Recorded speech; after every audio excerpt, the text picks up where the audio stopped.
not as bad as it has been, which coming from just how dreadful we were and how easy we were to defeat. It's the losses at Wimbledon, at Stockport, at Notts County, where we weren't in the game at all.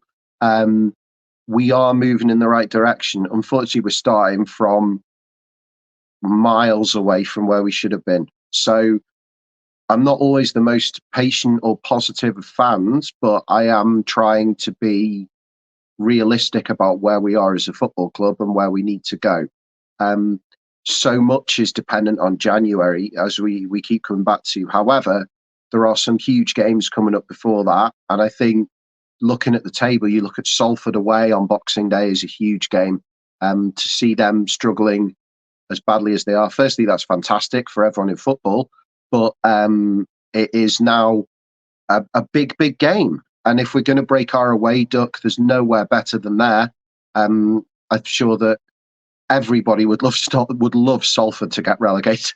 I mean, of all the teams in the relegation battle, you ask most of the others in the division who they'd love to go down, and it would be Salford. So maybe we could go there. Maybe we could get a result against a side in terrible form.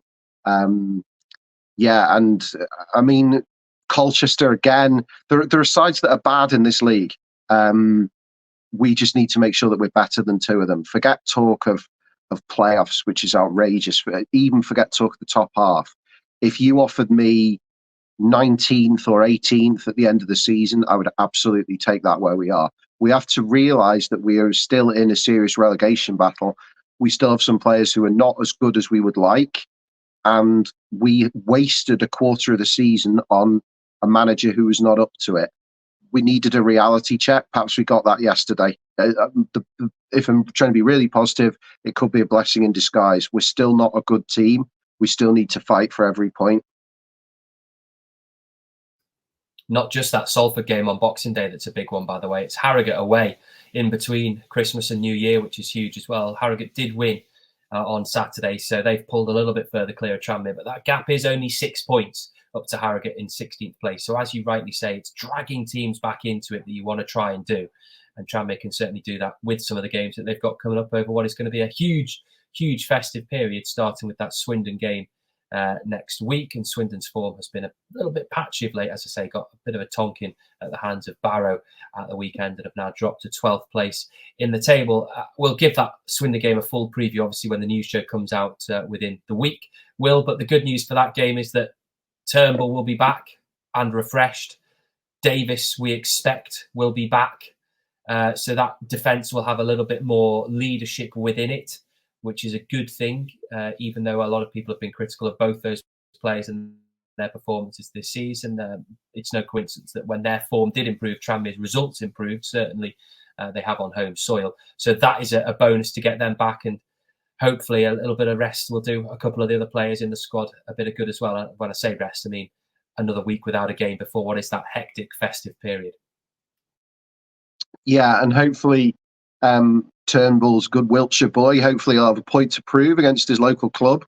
Something we can hope for. I do.